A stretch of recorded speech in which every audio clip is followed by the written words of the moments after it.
Բարև ձեզ, սա ADTV հարցազրույցն է, ես հիմա զրուցելու եմ ազգային ժողովի փորձագետ, փաստաբան Ինեսա Վարդանյանի հետ։ Բարև ձեզ։ Բարև ձեզ։ Հունիսի 20-ին Հայաստանում կայանալիք արտահերթ խորհրդարանական ընտրությունների նախընտրական քարոզարշավը ավարտվում է։ Այս ընթացքում ինչ ասես չտեսանք ու չլսեցինք, եւ կուսակցական ծրագրեր, գաղափարներ եւ կոշտ հայտարարություններ, սուր հայտարարություններ, հակադարձումներ, երբեմն կոդկատեղից ներքև հարվածներ եւ այլն եւ այսպես շարունակ։ Հիմա այս փուլն արդեն ավարտվում է, այսօր վերջին օրն է, կիրակի քվեարկություն եւ կարծես թե ժամանակն է խոսել ընտրությունների եւ քվեարկության հետ կապված տարբեր հարցերի մասին։ Նախ սկսենք այս արտահերթ ընտրությունների մասնակիցների կազմից։ Ովքեր են մասնակցում եւ ինչ է պետք, որպեսզի նրանք հայտնվեն խորհրդարանում։ Ուրեմն այս արտահերթ ընտրություններին, որոնք նախատեսված են հունիսի 20-ին, ունենք բավականին մեծ թվով քաղաքական ուժերի մասնակցություն, այսինքն բավականին ակտիվ են 25 ընդհանուր թվով, որոնցից 20 նախկինում այս կարծես թե չի եղել, ոչ, որքանով ես հիշում եմ, հա, գործունեության ընթացքում չեմ հանդիպել նման մեծ թվով մասնակցություն, այս պահին ունենք 4 կուսակցությունների դաշինք եւ 21 կուսակցություններ, որոնք մասնակցում են։ Ազգային ժողով հայտնվելու համար շեմը չի փոխվել, այսինքն այս ընտրությունների համար դեռևս գործում են նախկին կարգավորումները։ Կուսակցությունը պետք է հաղթահարի 5%-ի շեմը, իսկ կուսակցությունների դաշինքը արդեն 7%-ի շեմը։ Այսինքն շեմի առումով փոփոխություն չունենք։ Ընտրությունները թանկ բան են։ Ծախսատար բան են բավականին եւ այս ընտրությունները առավել եւս աննախադեպ են, որովհետեւ եթե միայն հաշվի առնենք այն քվեաթերթիկների քանակը, որոնք պետք է տպագրվեն, արդեն իսկ խոսում է բավականին մեծ թվի մասին, այսպես հաշվի առնելով օրեր առաջ Կենտրոնական ընտրական հանձնաժողովի նախագահի կողմից հրապարակած թվերը, անկեղծ ասած ինքը հաշվարկ էր արել 26 քաղաքական ուժի առումով, այս պահին ունենք 25-ի մասնակցությունը, այսինքն պետք է տպվի մոտ 65 միլիոն քվեաթերթիկ, ինչի համար ենթադրվում է մոտ 420 միլիոն դրամի ծախս։ Դա բավականին ծախսատար, դա միայն քվեաթերթիկի մասին է խոսքը, այսինքն հանձնաժողովի անդամներ, նախագահներ, աշխատավարձի ֆոնդին դեռ չեն անդրադառնում։ Այո, ինքը բավականին ծախսատար է այս անգամ։ Ինչ փոփոխություններ կան այս անգամ նախորդի հետ համեմատած։ Իրականում հաշվի առնելով վերջին երկու խորհրդարանական նիստերը տեղի ունեցան բազմաթիվ փոփոխություններ, բայց պետք է մեր քաղաքացիներն էլ տեղյակ բանենք, որ դրանք ուժի մեջ կմտնեն միայն 2022 թվականից։ Այսինքն այս արտահերթ ընտրությունների ժամանակ երկու հիմնական փոփոխություն ունենք, դա ըստ էության ռեյտինգային համակարգի բացակայությունն է, այսինքն ընտրություններն անցկացվելու են համամասնական ընտրակարգով եւ իհարկե կանանց ներգրավվածության հետ կապված կա փոփոխություն, այս պարագայում յուրաքանչյուր երրորդը պետք է լինի կին։ Թեև պետք է փաստենք, որ փոփոխությունները նախորդի համեմատած ուրիշ փոփոխություններ չունենք։ Ոչ, այն որ ռեյտինգային համակարգը չկա եւ ցուցակներում ամեն երրորդը կին է։ Ընդ որում կանանց ներգրավվածության հետ կապված պետք է փաստենք, որ դրանք բավականին առաջ էին տեղի ունեցել, ուղղակի անցումային դրույթներում նշվել էր, որ այդ փոփոխությունը ուժի մեջ կմտնի 2021 թվականին, այսինքն որևէ կապ չունի վերջերս տեղի ունեցած փոփոխությունների հետ։ Հիմնականում այս երկուսն են։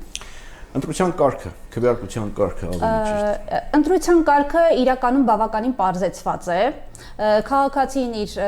անձը հաստատող փաստաթղթով պետք է մտնի ընտրական տեղամաս։ Մոտենա մասնագետին, ցույց տա իր անձը հաստատող փաստաթուղթը, հիմնականում դա լինում է իհարկե անձնագիրը։ Մտավ մեծ թվով մարդիկ կան մասնագետին։ Այո, հենց առաջին սեղանին, այսինքն իրենց կուղորթեն, հա, հերթականությունը, որ մասնագետից հետո ում մոտենալ, թեև երբ մտնում ես ընտրատեղամաս, արդեն պարզ է որտեղից պետքա սկսի գործընթացը։ Մոտեցավ առաջին մասնագետին, ցույց է տալիս իր անձնագիրը, նույնականացնում է մասնագետը լուսանկարի միջոցով, այսինքն լուսանկարին, ապա քաղաքացու դեմքին, այնուհետև տեխնիկական սարքավորման մեջ է տեղադրում անձնագիրը։ Այստեղ կարող է տեղի ունենա 3 պրոցես։ Եթե անձը արդեն իսկ կատարել է իր ընտրությունը, այսինքն արդեն իսկ մասնակցել է քվեարկությանը, ապա տեխնիկական սարքի վրա մենք կունենանք կարմիր լույս։ Այս պարագայում հանձնաժողովի մասնագետը պարտավոր է հրավիրել ոստիկանությանը եւ անձը դրա համար ըստ էության կրկնակի քվեարկություն կատարելու փորձի համար կենթարկվի պատասխանատվության։ Երկրորդ դեպքում, երբ պարզապես անձը շփոթվել է ընտրատեղամասի ընտրության հարցում, ապա կվարվի դեղին լույսը, այս պարագայում քաղաքացին պարզապես դուրս կհրավիրվի ընտրական տեղամասից։ Եվ իհարկե, եթե ճիշտ վայրում է հայտնված եւ քվեարկություն չի կատարել, ապա մենք կտեսնենք այդտեղ կանաչ լույսը։ Կանաչ լույսը հայտնվելուց հետո անձը կներմուծի իր աջ ձեռքի ցուցամատը։ Այդտեղ կտպվի կտրոնը։ Մատնահետքը, հա։ Մատնահետքը, այո, աջ ձեռքի ցուցամատի մատնահետքը ներմուծելով մենք այնտեղ կունենանք տպված կտրոն։ Կտրոնը եւ անձնագիրը քաղաքացին վերցնում է, մոտենում է հաջորդ մասնագետին։ Հաջորդ մասնագետը ընտրական ցուցակներում փնտրում է քաղաքացու անուն ազգանունը, որի դիմաց քաղաքացին ստորագրում է եւ այդտեղ դրվում է անհատական կնիքը։ Դրանից հետո մոտենում է հաջորդ մասնագետին, ներկայացնում է կտրոնը, որը իրեն տրամադրվել են սարքի միջոցով, եւ այստեղ քաղաքացին ստանում է 25 քվեաթերթիկ եւ 1 ծրար։ Այս պարագայում պետք է փաստենք, որ քաղաքացին թերևս գիտի ում է ընտրելու, բայց իրավունք չունի չվերցնի մյուս քվեաթերթիկները, այսինքն վերջինը պարտադիր պետք է վերցնի բոլոր քվեաթերթիկները եւ 1 ծրարը։ Եվ մտնում է քվեախցիկ, որտեղ տեղի է ունենում բուն քվեարկության գործընթացը։ Այստեղ եւս մեկ անգամ փաստենք, որ քվեարկությունը գաղտնի է եւ քաղաքացին որևէ մեկին չպիտի տեղյակ պահի իր ընտրության մասին։ Եվ հիշեցնենք, որ առանձնահատկությունը այս ընտրությունների, ազգային ժողովի արտահերտ ընտրությունների կայանում է նրանում, որ քվեախցիկում տեղադրված չի լինելու գրիչ։ Այսինքն քաղաքացին որևէ նշում քվեաթերթիկի վրա չպիտի կատարի։ Մինչև այս պահը գրիչի անհրաժեշտություն էլ չի եղել։ Չի եղել, ոչ։ Այսինքն ինքը ունենալու է քվեաթերթիկ, որի վրա լինելու է կուսակցության կամ կուսակցության դաշինքի անվանումը, համարը եւ առաջին 3 ցուցակի առաջին 3 անձանց 25 քվեաթերթիկ 25 քվեաթերթիկ, այո։ Քաղաքացին ընտրելու է այն քվեաթերթիկը, որի վրա նշված է այն քաղաքական ուժը, ում ցանկանում է իր ձայնը տալ։ Տեղադրում է ծրարի մեջ առանց ծալելու, իսկ մնացած 24 քվեաթերթիկները պարզապես նետում է տեղադրված արկղի մեջ։ Իր մոտ, այսինքն քաղաքացին ունենում է 1 ծրար։ Եվ նորից եմ ասում, որևէ նշում, միգուցե քաղաքացին իր մոտ ունենա գրիչ, հա, եւ որոշի, որ օրինակ 3 նշված անձանց դիմաց պետք է որոշակի նշում անի, պետք չէ, որովհետեւ ուղղակի դա կբերի անվավերության։ Քվեաթերթիկի անվավերության, ինչը մեկ քվեաթերթիկ ընտրեց, դրեց ծրարի մեջ, առանց ծալելու դրեց ծրարի մեջ եւ դուրս է գալիս։ Աղբարկղ, իսկ այդտեղ քաղաքացին իրավունք ունի, թե չունի կամ կարող է, թե չի կարող մնացած 24 քվեաթերթիկները իր հետ դուրս բերել։ Հստակ ասում է, որ չի կարող, որովհետև կարգավորումները երբ նայում ենք, ասում է, որ տեղադրված է արկղ եւ քաղաքացին պետք է այդ արկղի մեջ, այսինքն իմպերատիվ պահանջ կա, որ պետք է նետի այդ արկղի մեջ։ Իր հետ քվեախցիկից դուրս է հանում միայն 1 ծրար ըստ էության, որի մեջ տեղադրված է այն քվեաթերթիկը, որտեղ նշված է այն քաղաքական ուժը, ում ցանկանում է քաղաքացին տալ իր ձայնը։ Այդպես գրված է, իսկ պրակտիկորեն նա կարող է դնել գրպանը դուրս բերել, այսինքն եթե վերահսկելու Իրականում այս մասով, նայեք, քանի որ հենց քվեախցիկում չի նկարահանվում։ Ընդունում ես, մնացածը բերում ես, որպեսզի մենք տեսնենք դու ճիշտ ես ընտրել, թե մեզ խաբել է։ Դե իրականում նայեք ինչպես է, քվեախցիկում նկարահանում տեղի չի ունենում։ Ամբողջ ընտրական տեղամասում տեղադրված են, հա, տեսանկարահանող սարքավորումներ, բացի քվեախցիկից, եւ նպատակն այն է, որպեսզի պահպանվի գաղտնիությունը։ Հիմա թե քվեախցիկում քաղաքացին կդնի գրպանը, մենք դա չենք կարող տեսնել պարզապես։ Այդ մասով դրա համար վերահսկողություն չենք կարող ունենալ, որտեղ չգիտենք ինքը գցեց թե դրեց գրպանը։ Կարծում եք այստեղ սողանց կա։ Ենթադրում եմ, որ այս մասում մենք կունենանք, որովհետև ասում, եթե լիներ տեսանկարահանող համակարգ, մենք այդ մասը կվերահսկեինք, բայց տեսանկարահանող համակարգ խցիկում իհարկե չի կարելի։ Գուցե պետք է տեսախցիկ, որ անմիջապես դուրս գալուց մինչև քվեարկելը մնացած աղբարկը ներ եւ նայ, քանի որ այդ արկղը հենց տեղադրված է քվեախցիկում, արդեն հնարավոր չի։ Գուցե, չգիտեմ, գուցե պետք է ոչ թե տեսախցիկում, այլ Այդ դեպքում հնարավոր էր միգուցե արդեն ակնհայտ կդառնար այն քաղաքական ուժը, որին չի ընտրել, որովհետև ի վերջո այդ տրցակը, որ պիտի դուրս հաներ, հա, գոնե առաջինը տեսանելի կլիներ, այսինքն կբացահայտվեր գոնե մի քաղաքական ուժ, ում հաստատ չի ընտրել քաղաքացին։ Մտածելու բան է։ Այո, այդ մասով այո։ Դրանից հետո այդ ուրեմն վերջին process-ը արդեն ծրարը տալիս է հանձնաժողովի անդամին, ծրարի եզրին կա կտրվածք։ Կտրվածքի վրա փակցնում են ինքնասոսնձվող այդ կպչուն դրոշմանիշը, բացում են քվեատուփի ճեղքը, քաղաքացին նետում է իր ծրարը եւ լքում է ընտրական տեղամասը։ Սպառագայում պիտի ենթադրել անվավեր քվեաթերթիկների թիվը կքչանա կամ կվերանա։ Չեմ կարող ասել, որովհետև իրականում քաղաքացիների մոտ բավականին մեծ շփոթություն է առաջացել գրիչի բացակայությունը։ Շատերն ասում են, հա, շատերի պատկերացմամբ, եթե քվեաթերթիկի վրա կա 3 ներկայացուցիչի անուն ազգանուն, իսկ դրանք այն մարդիկ են, ովքեր գլխավորում են եռյակը, ապա իրենք անպայման պատկերացնում, որ դիմացը պետք է որոշակի նշան դնել։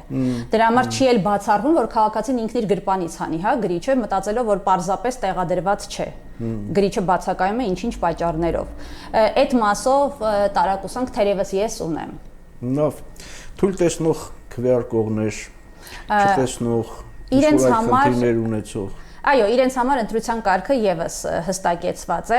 այն անձինք, ովքեր թույլ տեսողություն ունեն կամ առհասարակ չեն տեսնում, իրենց համար տեղադրված է լինելու Բրայլյան այբուբենով կուսակցությունների եւ կուսակցությունների դաշինքների անվանումները, այսինքն մարդը կարող է տեղում ծանոթանալ, այնուհետև հատուկ կաղապարներ են լինելու եւ կաղապարի վրա ըստ էության լինելու է համապատասխան կուսակցության կամ կուսակցության դաշինքի թիվը։ Ինքը լինելու է ավելի շոշափելի, հա, որպեսզի անձը կարողանա շոշափի, ընդ որում տեղամասերում կլինեն մարդիկ, ովքեր կուղղորդեն, այսինքն կներկայացնեն, ցույց կտան, դրա նպատակն այն է, որ ուղեկցող անձանց հնարավորինս քիչ լինեն, հա, ընտրական տեղամասերում, որպեսզի բացառեն։ Իսկ եթե մարդը չի կարող հասնել ընտրատեղամաս, բայց ընտրական իրավունք ունի, վատառող չէ կամ վիրավոր է, մենք հիմա շատ վիրավորներ ունենք, ովքեր հիվանդանոցային պայմաններում են, տան պայմաններում են, չեն կարող շարժվել, չեն կարող հասնել տեղամաս, նրանք զրկվում են քվեարկելու իրավունքից։ Տան պայմաններում արկա հիվանդներ, օրինակ այդ հարցը բարձրացավ հատկապես կորոնավիրուսի արդյունքում, մենք ունենք բազմաթիվ քաղաքացիներ, հա, որոնք պարկած են հիվանդանոցներում, հիվանդանոցը նախապես տալիս է այն հիվանդների քանակը, ովքեր պարկած են եւ իրենց համար կազմակերպվում է ընտրությունը, բայց եթե թեկուս եւ այդ հիվանդությամբ դու պարկած ես տանը, ապա այո դու զրկվում ես ընտրական իրավունքից, որովհետեւ տան այց չեն կատարում։ Տան այց չեն կատարում, բայց հիվանդանոցներ այո կատարվում են, այսինքն շրջիկի միջոցով այո։ Դա միայն կորոնավիրուսի թե վիրավորների մասին էլ։ Ես ուղղակի որպես օրինակ բերեցի կորոնավիրուսը, որովհետեւ բավականին մեծ թիվ ունեինք։ Ուրեմն ֆիքսենք, որ հիվանդանոցային պայմանում գտնվող ընտրողները քվեարկության իրավունքից չեն զրկվում եւ շրջիկ խցիկներով կարող են իրենք քվեարկել։ Լավ, իսկ քվեարկության ժամանակ, քանի որ կորոնավիրուսից խոսեցիք, այդ հակահամաճարակային կանոնների պահպանում դա պահպանվում է, չի պահպանվում, այսինքն եթե կուտակումներ են լինում, դա ռիսկ է։ Իրապես նախնական նախատեսել են, որ պետք է քաղաքացիները պահպանեն 1.5 մետր սոցիալական հեռավորությունը եւ անձը պարտադիր պետք է ընտրական տեղամաս մտնի դիմակով։ Այսինքն դիմակը նա կարող է հանել միայն լուսանկարի միջոցով նույնականացման ժամանակ։ Եվ ըստ էության գտել են, որ բոլոր պայմանները առկա են վիրուսի հետագա հնարավոր զարգացումը կանխելու ուղղությամբ, բայց թույլ տվեք այդ չհամաձայնել, որովհետև մի օղակ կա, որը կարծես թե մոռացության է մատնել։ Այն պահին, երբ անձը քաղաքացին մոտենում է, որպեսզի ցուցակում ստորագրի իր անվան դիմաց, այդտեղ տեղադրված է լինելու մեկ գրիչ։ Այսինքն այդ մեկ գրիչով ստորագրելու են բոլոր քաղաքացիները։ Այսինքն այստեղ մենք արդեն կամ չեմ կարծում, որ յուրաքանչյուր քաղաքացուց հետո ախտահանեն գրիչը, առավել եւս այդ գրիչը չի փոխվի։ Յուրաքանչյուր քաղաքացու համար չի տրամադրվելու նոր գրիչ, այսինքն այս օղակը կարծես թե բաց է թողնվել, հա։ Միգուցե եթե մատնահետքի ներմուծման պարագայում հնարավոր է ինչ-որ կտորով մաքրել, գրիչը չեմ կարծում արդեն, դրա համար չեմ կարծում, որ այտենց շատ լավ պահպանվել են, էլի Լավ, իսկ քվեարկության գաղտնիությունը պահպանվում է այս սահմանված կարգ ու կանոնի վրա։ Քվեարկության գաղտնիությունը առհասարակ բավականին խստացվել է, քրեական օրենսգրքով բավականին խիստ պատասխանատվություն է նախատեսված, դրա համար տուգանքը 500,000-ից 700,000 դրամ է կամ մինչև 3 տարի ազատազրկում, այսինքն եթե որևէ անձի հարկադրեն, ստիպեն կամ այլ եղանակով փորձեն ճշտել, թե ում է ընտրել, ինչի համար է ընտրել եւ այլն, ապա անձը իհարկե կենթարկվի քրեական պատասխանատվության։ Exit poll-եր, այսինքն չի կարելի անել։ Նայեք, խոսքը վերաբերում է ընտրական տեղամասում լուսանկարը հանելուն, քվեաթերթիկը, որևէ այլ ձևով ցուցադրելուն, հայտնի դարձնելուն իր քվեարկության արդյունքները, խոսքը դրա մասին է։ Լավ։ Խստացումներ այս անգամ նաև ընտրակաշարքի համար եղան։ Այո։ Եվ ընդհանրապես ընտրական հանցագործությունների ինչ խստացումներ են եղել եւ արդյոք դրանք արդեն գործում են ուժի մեջ են թե ուժի մեջ են մտել։ Այո, ինչ վերաբերում է քրեական օրենսգրքում տեղի ունեցած փոփոխություններին, մասնավորապես նաև ընտրակաշարքի հետ կապված, այո, այդ փոփոխությունները արդեն տեղի են ունեցել։ Այստեղ եւս ունենք 500-ից 700,000 դրամի չափով կամ 1-ից 3 տարի, եթե կաշառք ստացողի համար, տվողի համար, կաշառք տվողի առաջարկողի համար բնականաբար այդ պատասխանատվությունը ավելի ծանր է 3-ից 6 տարի։ Բայց օրենսդիրը այստեղ հնարավորություն է տվել քաղաքացուն նաև խուսափել պատասխանատվությունից, եթե անձը թեև կատարել է հանցագործությունը, թեև օրինակ կաշառքը վերցրել է, բայց գիտակցելով իր սխալը, հա, կաշառք վերցնելուց հետո մինչև իրավապահ մարմիններին հայտնի դառնալը երրորդյա ժամկետում տեղյակ է պահել եւ փորձել է աջակցել հնարավոր հանցագործությունների բացահայտմանը։ Այսինքն, եթե անձը կաշառք վերցրել է, բայց երրորդյա ժամկետում իրավապահ մարմիններին դրա մասին հայտնում է, ապա կարող է ազատվել քրեական պատասխանատվությունից։ Քվեարկությունը կայացավ, ավարտվեց։ Քաղաքական ուժերը հայտնվեցին խորհրդարանում, հետո ինչ է տեղի ունենում, դիրքավորում, չգիտեմ, տոկոսներ եւ այստեղ ունենք այսպիսի պատկեր, ինչպես խոսեցինք, էլի 5%-ի շեմն է դեռևս ուժի մեջ, կոնկրետ արտահերտ ընտրությունների համար եւ 7%-ի շեմը։ Այսինքն այդ շեմը պիտի հաղթահարեն, որպեսզի հայտնվեն ազգային ժողովում։ Ամենաառաջին ամենապարզ տարբերակը կարծես թե, եթե քաղաքական ուժը հավաքում է 50 եւ ավելի, հա, տոկոսի քվե, այսինքն այս պարագայում այդ քաղաքական ուժը ինքնուրույն կարող է ձևավորել գործադիր իշխանություն։ Ինքնուրույն կարող է ձևավորել գործադիր իշխանություն եւ որ պարագայում է, որ նրան ցուցակը գլխավորողը արդեն հրճակվում է վարչապետ։ Իրենք առաջադրում են, այո, իրենք միևնույն է պետք է առաջադրեն իրենց վարչապետի թեկնածուին եւ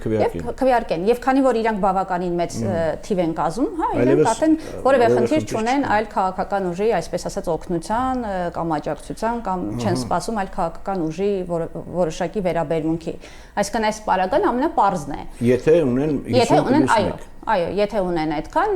բնականաբար ամենապարզ եղանակն է։ Եթե չունեն 50+1, այսինքն որևէ քաղաքական ուժ չի կարողացել այդ բարիերը հաղթահարի, ապա ազգային ժողովի մանդատների բաշխման նախնական որոշումից հետո 6 օրյա ժամկետում, այդ 6 օրվա ընթացքում քաղաքական ուժերը կարող են կազմել կոալիցիաներ։ Կոալիցիաների թիվը,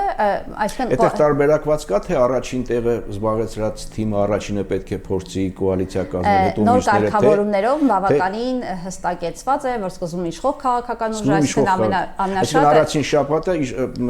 առաջին տեղը գրաված թիմն է փորձում կոալիցիա, դե ամենաձեռնտուն է, այսպես ասած, իրենն է, հա, որ կոալիցիա կազմի, որովհետև ինքը բավականին արդեն մեծ օրենքով ամրագրված է, թե ոչ, ասենք ընտրություններից հետո կա առաջին տեղը գրաված թիմ, որը մեծամասնություն ունի, եւ երկրորդ, երրորդ, չորրորդ միանգամից առաջին թիմը պետք է փորձի։ Մյուսները դեռ հանգիստ։ Դեռևս հանգիստ են մնում, հետո նոր մյուսներին է անցնում, հա։ Եթե կարողանում են, այստեղ ուղղակի պետք է հիշել, որ կոալիցիայի մեջ կարող են լինել 3 քաղաքական ուժեր, այսինքն ոչ ավել քան 3-ը։ Դրանից ավել պարզապես ընտրական օրենսգիրքը այս պահի կարգավորումներով ամեն դեպքում թույլ չի տալիս։ Եվ եթե կարողացան միավորվել, հա, 3 ընդ որում կարող են լինել թե կուսակցություն, թե կուսակցությունների դաշինք։ Եթե կարողացան միավորվել եւ հաղթահարել այդ շեմը, ապա էլի գործընթացը կարծես թե պարզ է, ավարտվում է այստեղ։ Էլի ներկայացում է վարչապետի թեկնածուն, էլի ընդհանուր կարգով քվեարկություն է գնում։ Իհարկե չի բացառվում, որ այս տարբերակն էլ չլինի, հա, այսինքն քաղաքական կոալիցիա, այդպես էլ քաղաքական ուժերը չկազմեն ինչ-ինչ պատճառներով։ Եվ արդեն այստեղ մենք գործ կունենանք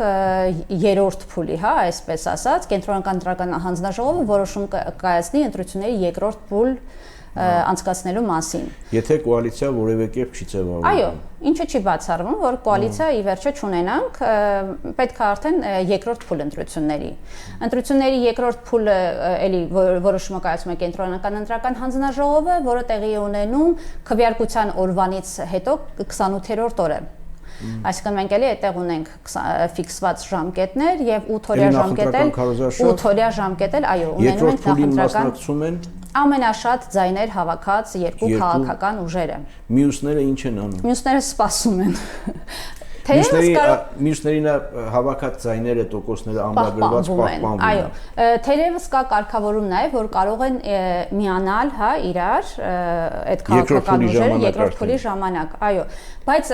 ճիշտ ասած իրատեսական Եթե միանում են իրենց հավաքած տոկոսները, ինչպես է պահպանվում։ Չի պահպանվում այս դեպքում, ստեղծվում է նոր դաշինք։ Արդեն նոր դաշինք, նոր ցուցակով, բայց իրատեսական չեմ համարում, որտեղ եթե հնարավոր լիներ միավորումը, հա, ասենք կոալիցիա կազմել, ապա դա կարող էր կատարվել երկրորդ փուլում։ Բայց քաղաքականության մեջ երբեք մի ասա, երբեք չի։ Իհարկե, ընդունում եմ, որովհետև իրադրություններ երբեմն փոխվում են, որի արդյունքում օրինակ ավելի նպատակահարմար են գտնում միավորումը։ Ու այս պարագայում էլի քաղաքացու մասնակցությունը կա, այսինքն ի վերջո նորից լինում ընտրության օր, լինելու է երկու քաղաքական ուժերի մեջ պայքար, քաղաքացին պետք է իր ձայնը տա այս կամ այն քաղաքական ուժին։ Եվ այն քաղաքական ուժը, դա կլինի կուսակցություն, թե կլինի դաշինք, որը հավաքեց ամենաշատ միավորները, սակայն չի հաղթահարել, հա, 54-ի շեմը, ապա լրացուցիչ այնքան մանդատ պիտի տան այդ քաղաքական ուժին, մինչև ինքը լրացնի այդ 54%-ի շեմը։ Երկրորդ փուլի ժամանակ։ Երկրորդ փուլի ժամանակ։ Եվ հենց այստեղ է, որ չի բացառում, որ ունենանք օրինակ 145 հոգանոց ազգային ժողով։ Բավականին մեծ, ինչը ենթադրում է նաև այլ ծախսեր, այսինքն բացի падգամավորներին, հա, վճարվող աշխատավարձ եւ այլն, վերջինս ունենում է նաև օգնական, փորձագետներ եւ այլն, ինչը բյուջեի համար բավականին ծախսատար է։ Այս դեպքում էլ արդեն ունենալով 54%-ը ինքը առաջադրում է իր վարչապետի տեխնացուին, ինքն էլ արդեն ըստ էության ձևավորում է։ Ժամանակ այդ բոնուսային այդ բաները չկան։ Այդ մասով չէ, որ այնքան տրամադրվի մինչև 54%-ի շեմը չէ։ Չկա։ Այսինքն երկրորդ փուլը այս ձևով է ավարտվելու եւ չի բացառվում, որ մենք ունենանք բավականին մեծ ազգային ժողով, թերևս անընդմեջ խոսում ենք 101 հոգանոց ազգային ժողովի մասին։ Եթե ունենանք երկրորդ փուլ։ Հա, եթե իհարկե ունենանք երկրորդ փուլ, արդեն ամսի մի քանի օրից պարզ կլինի։ Մենք ընտրակաշառքների մասին խոսեցինք, ընտրական այլ հանցագործությունների հաղորդում ներկայացնել, հետագա ընթացք, սա էլ պարզաբանենք եւ ավարտենք։ Ամսի 15-ի տվյալներով արդեն իսկ ներկայացվել է 138 հաղորդում եւ ահազանգ, որից ի դեպ հենց 87-ը վերաբերել է ընտրակաշառքներին, թերևս այսքան մեծ թիվ է ներկայացված, հա, այսքան մեծ հաղորդում ունենք, բայց հարուցվել է ընդամենը 6 քրեական գործ։ Այսինքն որոշ մասով միգուցե չի հիմնավորվել, որոշ մասով հետ են վերցրել, այս վիճակագրությունը չունեմ, ամեն դեպքում հրապարակված արդյունքներով ամսի 15-ի էս էր պատկերը, այսինքն բավականին մեծ թիվ ունենք նաև հաղորդումների հետ կապված։ Լավ, տեսնենք ինչ կլինի, շնորհակալ եմ զրույցի համար։ Ես էլ եմ շատ շնորհակալ։ Սա EDTV հարցազրույցներ, ես զրուցում էի ազգային ժողովի փորձագետ, փաստաբան Ինեսա Վարդանյանի հետ, փորձեք լավ լինի։